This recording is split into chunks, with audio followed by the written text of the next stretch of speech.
Now at 6, Missouri lawmakers take steps to ban trans girls from participating in girls' sports. Plus, how changes to a Missouri grocery tax bill would mean a massive tax increase. And one local car dealership is meeting its clients' needs in a unique way and is now accepting cryptocurrency on sales. I'm Bronte Sorotsky with the impact that this could have on the future of finances. The 4 states' most watched news starts now. Missouri lawmakers have taken up a bill that would ban transgender girls and women from competing in female-only sports. This is KOAM News at 6. The measure would put limits on transgender girls and women, but not transgender boys and men. It would apply to middle school, high school, and college sports. Supporters of the bill argue boys and men are naturally better at sports. They say transgender girls and women would have an unfair advantage. Critics say the bill sends a message that the small number of transgender athletes don't belong in sports. A Missouri Congresswoman says she has no plans to delete a tweet about transgender people in sports that violated Twitter's rules against hateful conduct. Twitter suspended Vicky Hartzler's personal account, saying she won't be able to tweet, retweet, follow, or like posts until she deletes the tweet. The mid-February tweet said, "Women's sports are for women, not men pretending to be women," and included her TV ad targeting transgender people in sports, and particularly University of Pennsylvania swimmer Leah Thomas. Hartzler is among several Missouri Republicans vying for the Senate seat this year. Incumbent Republican Roy Blunt announced last year he would not seek a third term. It's back to the drawing board for a Missouri bill that would expand the state's sales tax exemption for food purchases. That's because of a change that increases taxes instead of cutting them. The original bill would have exempted any food that can be purchased with food stamps. Representative Shane Roden amended the bill to only exempt taxes for foods that can be purchased with WIC. Roden said he didn't want to exempt junk foods from the state sales tax. Well, that amendment turned out to be a massive change in the bill. Instead of the bill resulting in a $144 million tax cut, it would increase taxes by $416 million. That's because Roden's amendment would end the long-standing exemption for food purchases from the 3% general revenue sales tax. The bill is now making its way back to the Ways and Means Committee. Checking in with Doug Heddy on what's been another beautiful day. Yeah, fantastic day for us today. Most of us upper 70s to lower 80s on the Kansas side. So temperatures way above where we should be for this time of the year. Plus, we've had pretty much clear skies for us all day long, and we saw clear skies out there right now. There's not too much going on across Central Plains. Weak little cold front, so we could get a few clouds in here later on tonight as that front tries to push into the region. But look at our temps, upper 60s to near 70. It's still mid 70s out across southeastern Kansas. Southerly winds kind of helping those temperatures warm up for us today. So a little bit on the breezy side, but still looks pretty good. We're going to slide back through the 70s, 60s, 50s. The humidity is very low, so our temperatures kind of all over the place, but eventually mid 40s. A little bit later on tonight, of course. We'll look into the weekend with some thunderstorm chances here in just a bit. See you then. Well, you're going to want to avoid outdoor burning right now. The National Weather Service has declared today an elevated fire danger day in the region due to those dry, breezy, warm conditions Doug described. We've received numerous reports of grass fires across the 4 states. This is video of a fire in Carl Junction, Missouri. Not long ago, it was just a futuristic concept, but now cryptocurrency like Bitcoin is gaining popularity all around the world, including right here in the 4 states. It's led one car dealership to start accepting it for sales. KOAM's Bronte Sorotsky has more on how Bitcoin works and how you can use it to buy a new car. Customers looking to buy a car at Max Motors now have an easier way to do so. All they need is their phone. There's very few, I don't know of any in the Midwest that are accepting cryptocurrency yet. but we think it's going to be very, very good for our customers. It's not the first time the dealership has accepted other payment methods either. We've traded for things of value the entire time that we've been here, you know, regardless. I mean, we've done grain trades and we've traded for livestock. They've already seen their customers take advantage. We just launched it February 25th is when we actually launched it out, and so even in that short window we've had people use it. But what exactly is cryptocurrency and how does it really work? Dr. Hassam Butt, assistant professor of financial economics at Missouri Southern, explains. So it's a currency as it's in name, but it's not issued by the government. It's not issued by the state or local governments even. It's just with the help of algorithm and numbers, you know. So they mine it the way it is produced, they put it out there, and then it increases in the value. It's a digital currency that's created using software that allows for secure trading and ownership, and it's getting more popular every day. Butt says that due to it not being regulated, there could be some challenges. But the challenge comes with how many Doge is equal to $1, how many dollars is equal to $1, right? Until we have a standard, we'll have these problems. For now, Max Motors is just trying to give their customers the easiest option when it comes to buying a car. We've actively had customers come in to use it, and like I say, it's been pretty successful. In Nevada and Joplin, Bronte Sorotsky, KOAM News. Now, yeah, of course, for those without Bitcoin, Max Motors still accepts other forms of payment as well. Still ahead, it's postseason time. Jacob Leonard's in Kansas City with the latest on how our local teams are performing in the MIAA tournament. And later, Ash Wednesday drive-through style in Parsons, Kansas. At longjohnsilvers.com. This is the opening day of the MIAA postseason basketball tournament in Kansas City.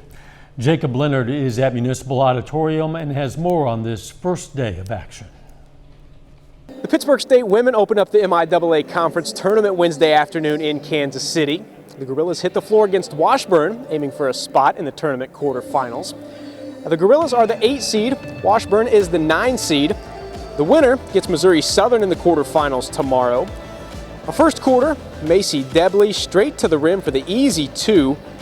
Washburn leads early. Other end, nice footwork from Jenna Shipley. She leads Pittsburgh State with 12. Now Washburn gets the lead to 10 in the second quarter. Hunter Bentley drives and finishes. She had 12 in the first half, 20 for the game. Now PSU closes the gap before half. Jamie Jackson steals, then goes coast to coast. She scores 9 in the first half. Gorillas, though, down 29-26 at the break. The game came down to the fourth. Senior Julia Johnson working in the lane. But Washburn finishes. Shea Sanchez off the glass with the left. She scores 10 in the fourth.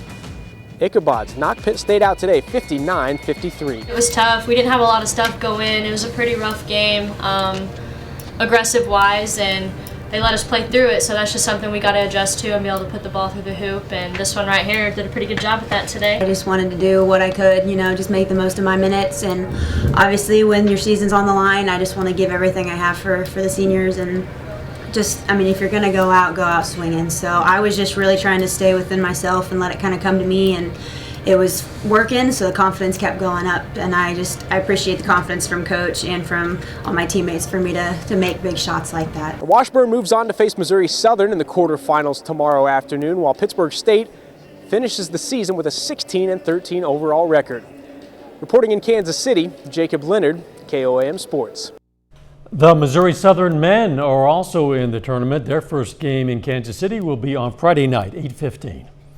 Later, the Joplin Chamber and Missouri Southern team up to make sure students are dressed to impress ahead of job interviews. Plus another nice evening on tap for us. Will it stick around? We're going to look at that coming up. You have the power.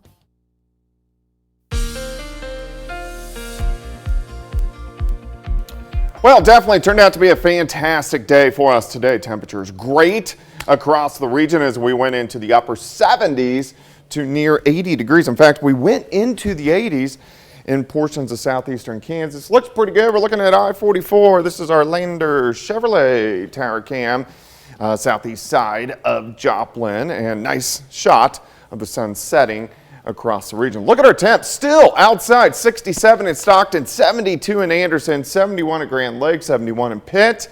We can head farther west, Neodesha, Yates Center, Chanute, Iola, all still holding into the mid 70s at this point in time. Southerly winds kind of helping those temperatures really warm up. The winds will diminish a little bit for us tonight, but of course, anytime you have a breeze and the humidity is just rock bottom, that's why we have that fire danger across the region. Looks good. 7th and range line currently 70 still. Southerly winds at about 10. Humidity, look at that, it's 21%.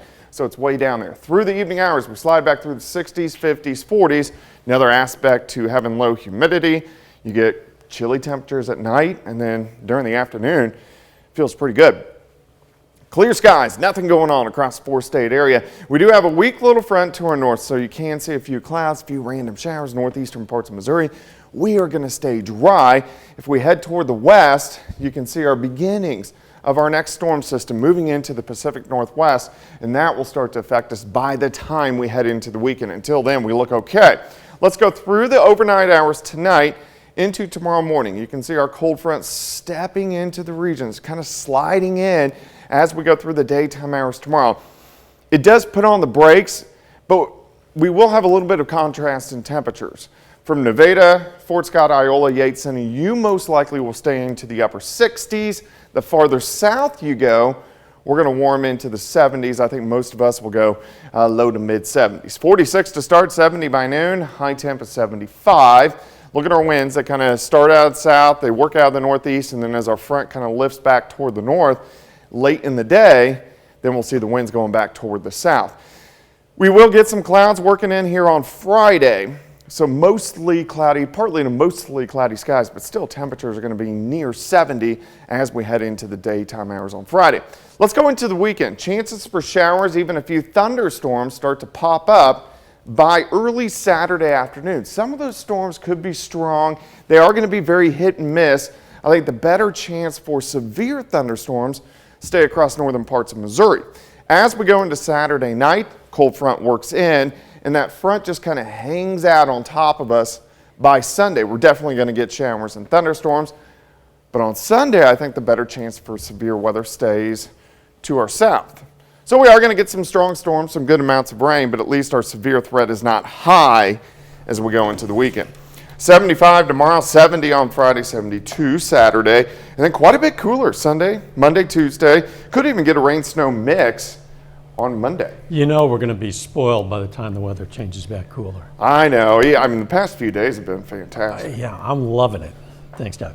Still ahead, a heroic dad shields his son from an angry rodeo bull, and a family escapes a house moments before it explodes. But first, a Kansas kid's case of the Mondays goes viral.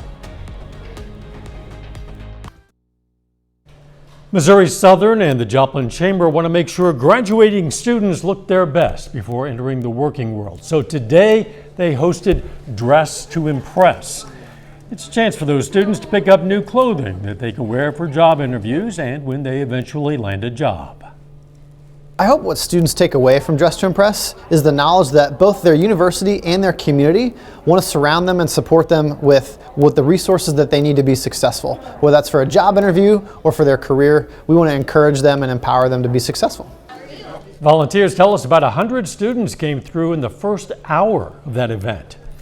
Today is Ash Wednesday, marking the beginning of Lent. Catholics everywhere observe the occasion by having a priest mark a cross on their foreheads in ash, usually during Mass. But not everyone has time to attend Mass. So St. John's Episcopal Church in Parsons, Kansas decided to offer ashes to go. Congregants could just drive up, receive a blessing, and go on their way. Evangelism to me is actually just being there amongst people and bringing what we know in our actions and with being able to interact with other people. According to Christian faith, the ashes symbolize death and repentance because they believe Christ died for them. It's a sentiment many share when the weekend comes to an end, those back to school and back to work blahs. Well, a kid in Kansas felt it too, and now his reaction to catching the bus on a Monday morning is going viral. Haley Tucker has that story. A red carpet should have been laid out. This Andover 4-year-old has gone viral and he knows it. How does it feel to be basically like a local celebrity? I don't know. You don't know? Yeah. Is the fame getting to you? Yeah. A moment you may relate to, captured on the family security camera. 4-year-old Landry King clearly doesn't want to deal with the preschool Monday blues. When he's really tired, he gets a bit grumpy, and then he gets way over dramatic. I saw somebody comment that growing up was learning how to do that in your head instead of in physical form, and that's exactly right. I think we all feel like this on Monday, and I think that's why it's so relatable, is to see the bus and just be like, I can't do it today. Landry says that's exactly what happened. I didn't have to put on my mask. So if I did like this, just so tired, I laid on the block. His parents say the real heroes are the bus staff. My intent for sending it was just to say thank you for her patience in dealing with a 4-year-old. He's got all of his energy back now, but he told me when he first watched the video. I said, that's not funny. You don't think it's funny. Yeah. You were tired. Yeah. So the next time you've got a serious case of the Mondays, Landry hopes you may try this maneuver for yourself. We've all been there, Landry. Now, later in that video, you can see that very kind and patient bus driver coming over to take little Landry's hand and help him face those Monday blues. A final check on the weather is next. God. Take time now to honor a local veteran. Specialist Matthew Yost served in the U.S. Army. He's from Seneca, Missouri, and we are proud to salute Specialist Matthew Yost, tonight's four-state hero. Here's a look at what's coming up tonight on KOAM News at 9 on Fox 14. Reaction to President Biden's State of the Union address last night. Also, a number of veterans now suffering from cancer and rare blood disorders want answers after living and working at Fort Ord, labeled as one of the most polluted places in the U.S. And we're going to visit the nation's first ever radio station inside a prison. That and a lot more tonight on KOAM News at 9 on Fox 14. A heroic display of a parent's protective love took center stage at a Texas rodeo and then all over social media. Jeremy Roth has today's Take a Look at This. For the first time since the pandemic cut its season short in 2020, fans of the Houston Livestock Show and Rodeo in Texas flocked to the event ready and raring to go, and just in time to celebrate the annual event's 90th anniversary. But it was a smaller rodeo in Belton, Texas that made headlines after video of a rodeo rider's brush with danger went viral. Almost immediately thrown from a bucking bull, 18-year-old Cody Hooks was visibly dazed from his fall. That's when his father Landis Hooks can be seen throwing himself on his son, shielding him from the massive, still thrashing animal. Cody later posted the heroic moment, thanking his father and fellow bullfighters for their quick and selfless actions. The video received scores of views and comments praising the protective dad, calling him amazing, a legend, and a pure cowboy. This is all that's left of a home in O'Fallon, Missouri, after a gas leak resulted in a huge explosion in a residential neighborhood. Thankfully, the home was empty as the family had left after smelling gas shortly before the blast, which was captured by a neighbor's camera. Local firefighters had reportedly gone door to door warning of a gas leak reported by a utility company doing work in the area. In addition to the destroyed home, several others have been condemned. The frightening incident is now under investigation. For Take a Look at This, I'm Jeremy Roth. Hey, take a look at this weather because this is a rare sight for this time of year. Yeah, it looks fantastic. Because the humidity is so low, our temperatures kind of really go up and down from night to day. So tonight, mid 40s, but 75 again for us tomorrow. 47 tomorrow night, 70 on Friday. Rain chances increasing by the weekend, but temperatures still pretty good on Saturday. Yeah, we're going to enjoy it while it's here. Thanks for joining us. We'll see you right back here for KOAM News at 10. Let's make it a great evening.